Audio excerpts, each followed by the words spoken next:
Bonjour, avant de débuter le cal des chaussettes Mont-Royal proprement dit, je vous propose cette vidéo d'introduction pour vous présenter les différents types de laine, les différents types d'aiguilles pour tricoter mon modèle et je terminerai en vous expliquant comment mon modèle s'ajuste à votre pied sans avoir à passer par l'étape échantillon ou choix de la taille. Alors commençons d'abord par la présentation des différents types de laine. Alors, commençons par les laines. Tout d'abord, celle avec laquelle j'ai travaillé et j'ai créé mon modèle. Donc, il s'agit de la Exmoor de Sock Yarn de John Arbonne Textile que j'ai acheté chez les Laines des Îles. Alors, bien entendu, toutes les informations que je vous donne là, vous les trouverez sur mon blog. Je vais rajouter des informations sous la page de modèle. Là, vous pouvez télécharger le patron. Donc, ce fil est assez rustique. La laine est brute, vous voyez, le fil est poilu, voilà, si on le voit peut-être mieux, oui.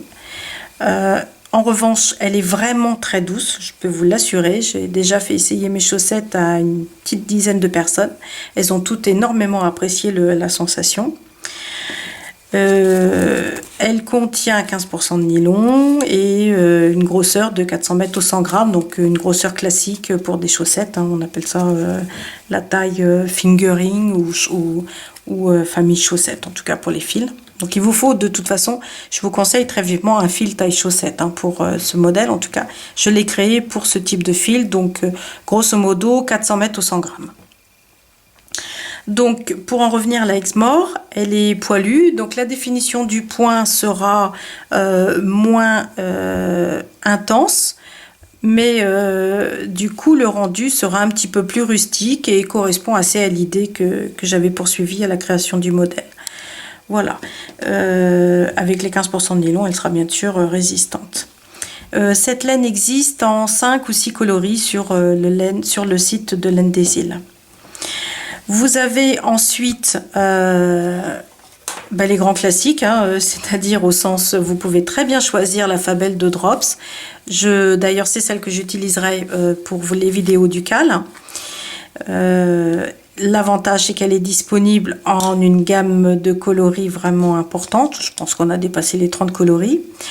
Et bien sûr, elle est à moins de 2 € les 50 grammes en coloris uni. Et si vous tricotez 2 à 3 répétitions de motifs en moins que ce que je propose dans mon patron, vous aurez assez d'une pelote de 50 grammes pour faire une paire complète. Alors, cette laine n'est pas poilue, donc la définition du point est nettement plus précise. Voilà. Et la laine contient, enfin le fil contient 25% de polyamide, donc au côté résistance, il n'y a pas de souci. Mais bon, je ne la présente plus, je pense que la Fabelle de Drops, tout le monde la connaît. Et sur mon blog, vous trouverez des liens vers la boutique de Cadilou, c'est là où c'est Calidou, c'est là où je me fournis. Je vais vous présenter aussi également un coup de cœur de cet hiver. Alors c'est une laine à chaussettes de chez Regia et qui est tweedée. Alors j'adore les laines tweedées et quand j'ai vu celle-ci, j'ai vraiment craqué. Donc je suis actuellement en train de l'utiliser pour créer le pendant des chaussettes Mont-Royal pour hommes. Et je trouve que le rendu est vraiment fabuleux. En tout cas, c'est exactement ce que je voulais pour François. La définition du point est très clairement nette, il n'y a rien à dire. On voit bien les petits points de couleur, ça agrémente le style. Petite précision sur le fil, je l'ai dit au début, mais je le redis. Donc il vous faut un fil de taille chaussette ou fingering sur internet. Donc c'est grosso modo 400 mètres au 100 grammes qui se tricote avec des aiguilles de 2 à 2,75 je crois on dit. Enfin là en tout cas on tricotera en 2,5.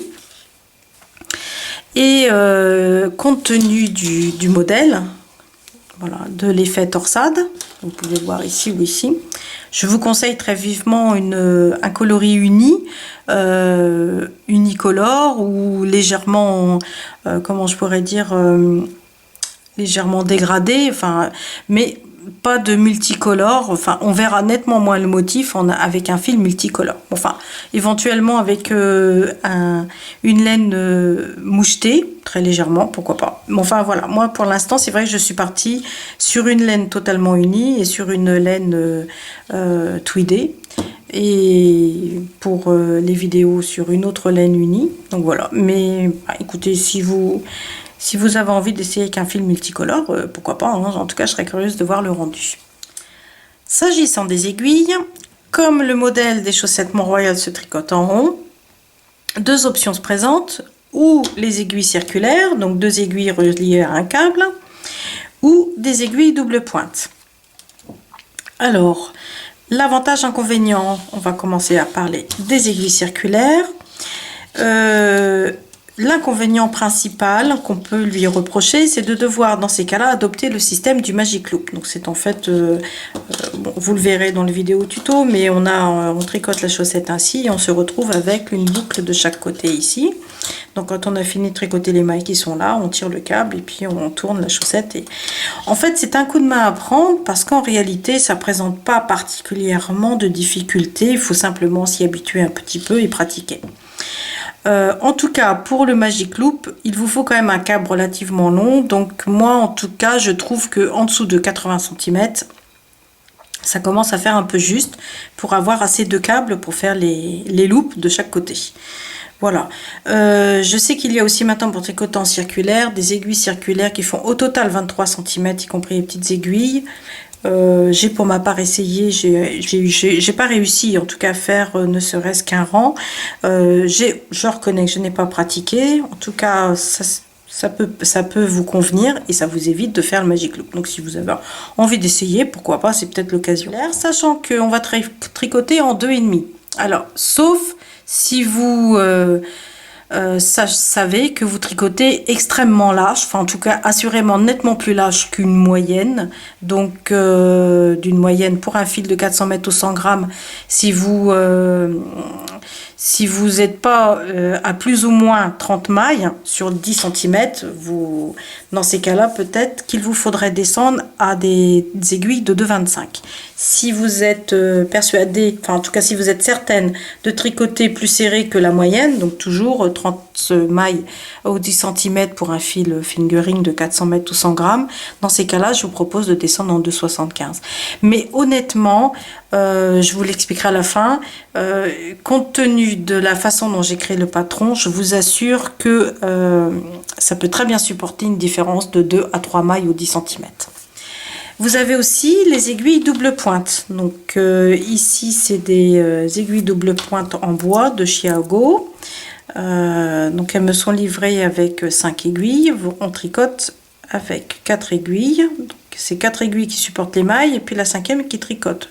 On peut même faire 3 aiguilles et on tricote avec la 4e. Mais il n'empêche que ce qu'on reproche aux double pointe, c'est de devoir manipuler toutes ces aiguilles. Et donc peut-être d'avoir peur d'en accrocher une. Et le reproche qu'on lui fait également, enfin en tout cas la crainte que l'on a quand on travaille avec les aiguilles double pointe, c'est qu'on a peur de perdre ses mailles. Alors je tricote avec des aiguilles double pointe depuis pas mal d'années, très souvent en bois, mais je dois avoir presque autant d'aiguilles double pointe en bois qu'en métal. Et jusqu'à présent, je n'ai jamais perdu mes mailles, que ce soit métal ou bois, ça ne m'est jamais arrivé, je vous assure. J'aime tout autant travailler avec les aiguilles double pointe qu'avec les aiguilles circulaires. C'est vraiment pour moi une question d'humeur. Je dirais que pour moi, les aiguilles double pointe, elles sont faciles à transporter. Parce que je vous montrerai ça dans les vidéos, mais quand on a terminé l'ouvrage, en fait, on réunit tout ça.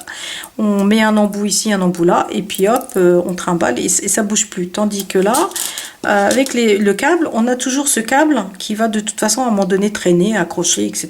Donc, on va avoir du mal à le faire entrer dans le sac, on va accrocher une des boucles dans la fermeture éclair, etc. Bien, alors maintenant, je vais passer à la présentation du patron et de ses spécificités. Donc, le modèle maintenant. Alors, le patron est téléchargeable gratuitement soit sur mon blog spirobobine.com en téléchargement direct d'un PDF, soit sur ma boutique Ravelry Spiro Bobine sous le nom Chaussettes Mont-Royal.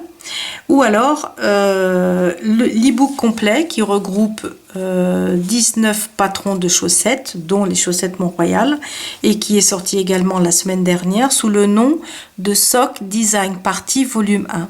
Toutes ces informations sont disponibles sur mon blog dans l'article que j'ai édité la semaine dernière, vendredi 21 juillet 2017. Alors les chaussettes se tricotent du haut vers le bas. Donc on commence ici par un montage tricoté élastique légèrement différent de celui que je vous ai montré pour mon col Tadoussac, mais qui s'inspire un peu sur du même principe. Et on terminera par un point de crafting ici, donc une couture totalement invisible. Voilà. Donc je vous disais que mon modèle ne nécessite pas ni d'échantillon ni de choix de taille, car il est composé entièrement de côtes. Donc il est très élastique. Et qui dit élastique dit s'adapte à différents diamètres de circonférence de pieds et de jambes. Voilà, donc je l'ai fait essayer à un panel d'une douzaine de personnes au total, et je confirme qu'il est tout à fait, la chaussette s'ajuste parfaitement à des pieds de très petite taille, d'une circonférence de 19,5 jusqu'à 23 cm, je dirais même 23,5, mais on va dire 23. Voilà, donc et tout ça en partant sur une taille unique de patron avec 60 mailles. Voilà. Alors, donc le motif est composé de côtes torse, d'où la forte élasticité, et de torsades qui sont en réalité des fausses torsades, un motif, enfin une maille rabattue et en fait, sur un motif de côte, tout simplement. Donc en réalité, c'est ce qui donne l'élasticité totale et pourtant un motif qui couvre l'ensemble de la chambre. Voilà, donc je vous garantis une belle élasticité au niveau de la tige et du pied. Alors, comme on n'a pas besoin d'ajuster en circonférence, en échange, il faut quand même ajuster en longueur, puisque ce que l'on prend pour la circonférence, on le perd en longueur. Donc bref, en tout cas, il faut essayer la chaussette. À partir du moment où vous avez terminé les diminutions du gousset ici, vous faites 2 ou 3 motifs, et puis à partir de ce moment-là, il faut commencer à essayer. Et il faut arrêter la chaussette 5 cm avant la longueur totale du pied auquel la chaussette est destinée. Voilà. Donc c'est vraiment la seule mesure que vous aurez à prendre, hormis la hauteur de la tige, si vous voulez voir à quelle hauteur elle... Enfin, si vous voulez qu'elle s'arrête à une hauteur qui vous convienne. Mais sinon, la seule mesure que vous avez à prendre, c'est essayer la chaussette à partir de ce moment-là et vous arrêtez 5 cm avant la longueur de votre pied. Voilà, qu'est-ce que je peux vous dire d'autre? Donc on tricotera avec le principe du gousset, d'un contrefort et d'un talon. Le contrefort est composé d'un motif de maille glissée qui permet d'avoir une surépaisseur ici de résistance à l'usure. Le talon, ce sont des rangs raccourcis. Le grafting, je vous en ai parlé. Voilà. Ici, je vous montrerai ma petite astuce pour qu'il n'y ait pas de trous. Je pense avoir fait le tour, sachant que si vous avez des questions, vous n'hésitez pas à me contacter sous cette vidéo, sur ma chaîne YouTube ou plus directement sur mon blog, contacter l'auteur ou même un message ou un commentaire sous l'article des chaussettes Mont-Royal. Voilà, je vous donne donc rendez-vous la semaine prochaine. Je vais essayer de monter cette vidéo au plus vite et de la diffuser avant la fin de la semaine. Voilà, donc je vous donne rendez-vous semaine prochaine et j'espère que vous serez nombreuses à participer à ce call pour animer un petit peu la période du mois d'août qui est toujours un petit peu trop calme sur les réseaux sociaux. Voilà, écoutez, à très bientôt j'espère et au revoir.